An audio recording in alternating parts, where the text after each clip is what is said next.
अजरा बांबू उत्पादक शेतकऱ्यांचा केरळ दौरा। तसं बांबूचं महत्त्व काय, आपण याकडे कसे पाहता आणि हा दौरा काय सांगून जातो ते पहा।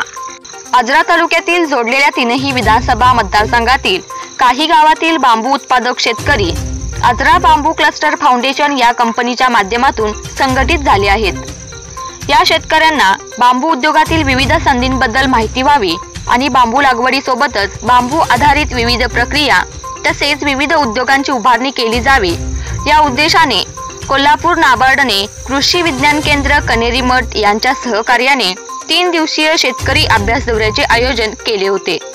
नमस्कार, आपण आहोत केरळमध्ये, देशातील केरळ राज्यातील कुच्ची या ठिकाणी। आपल्या महाराष्ट्रामध्ये बांबू या शेताकडे फार्मरांचं जास्त लक्ष नसतं।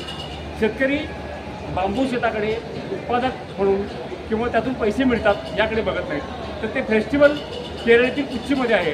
आपण या फेस्टिवलसाठी आजरा गडिंग्लज राधानगरी बुदरगड चंदगड येथील शेतकरी आलेलो आहोत। आपण काय सांगाल, त्याचं काय महत्त्व आहे आणि आपण कोणत्या संयुक्त योजनांचा आला आणि शेतकऱ्यांना आपण काय सांगाल, या सोलापूर जिल्ह्यातील शेतकऱ्यांना आपण काय सांगाल?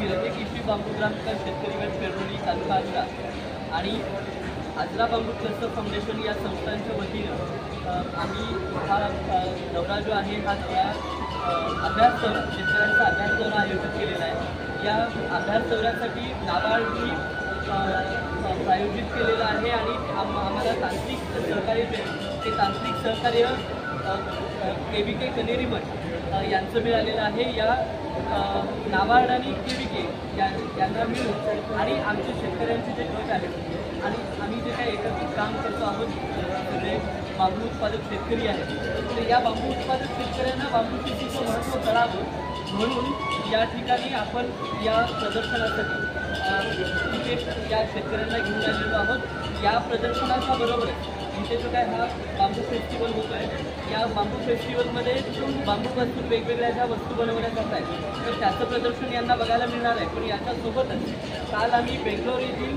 IWST असेल किंवा चिप्रीती नावाची एक ऑर्गनायझेशन आहे, NID नावाची संस्था आहे, बांबूमध्ये खूप चांगल्या पद्धतीनं जे काही काम पूर्ण भारतभर होत आहे तर ते काम हे या शेतकऱ्यांना बघता यावं, पाहता यावं आणि याच्यातून प्रेरणा घेऊन बांबू लागवडीला अजून पुढच्या काळामध्ये चालना मिळावी यासाठी हा प्रयत्न आहे।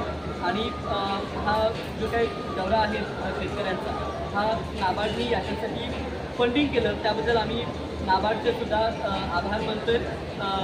KVK आम्हाला सहकार्य करतोय, टेक्निकल सहकार्य त्यांचं सुद्धा आम्ही आभार व्यक्त करतो। आणि इथले जे आमचे शेतकरी आहेत या शेतकऱ्यांमध्ये खूप आनंद आहे। म्हणजे हे सगळे वेगवेगळे प्रोडक्ट जे बघतायत, काही शेतकऱ्यांना याच्यामध्ये उतरवायचं असेल किंवा बांबूचे बेट आपल्या शेतामध्ये लावायचं असेल तर आपण त्यांना कुठे भेटायचं किंवा कुणाला संपर्क करायचा, काय सांगाल? मागच्या 4 वर्षापासून आपण आजरा तालुक्यातील पेरडोली या गावामध्ये हिरण्यकेशी बांबू ग्रामविकास शेतकरी गटाच्या वतीनं अश्वघोष बांबू रोपवाटिका ही नर्सरी, बांबूची नर्सरी सुरू केली आहे। या नर्सरीमध्ये आपल्याला महाराष्ट्र गव्हर्नमेंटनी आणि अगदी केंद्र सरकारने सुद्धा ज्या प्रमाणित केलेल्या व्यावसायिक लागवडीसाठी प्रमाणित केलेल्या ज्या वेगवेगळ्या बांबूच्या जाती आहेत, तर या सगळ्या जातींची बांबूच्या जातींची रोपं ही अश्वघोष बांबू नर्सरीमध्ये उपलब्ध आहेत। आपले शेतकरी तिथे येऊन ही रोपं घेऊ शकतात। आपण पाहिलात की बांबूपासून आपण फारसं बांबूला महत्त्व देत नाही, तर बांबूपासून या ठिकाणी कोणकोणत्या वस्तू तयार केल्या जातात आणि त्याच्या कोणत्या पद्धतीनं देशभर या केरळ राज्यामध्ये एक फेस्टिवल जे आहे त्याच्यामध्ये किती महत्त्व येथील शेतकऱ्यांना जाणून आलं। तर आपणही या हिरण्यकेशी बांबू लागवड या संस्थेच्या माध्यमातून आपल्या शेतामध्ये बांबूची लागवड करावी अशी विनंती आम्ही सह्याद्री न्यूज मराठी महाराष्ट्र यांच्यावर करतो। धन्यवाद। तिसऱ्या दिवशी 11 डिसेंबर रोजी केरळ फॉरेस्ट रिसर्च इन्स्टिट्यूटच्या बांबू संशोधन केंद्राला भेटी दिल्या आणि सर्वात शेवटी देशभरात बांबू क्षेत्रात उल्लेखनीय कामगिरी करणाऱ्या उराऊ बांबू या बांबू क्लस्टरला भेट देऊन हे सर्व शेतकरी परतीच्या प्रवासाला निघाले।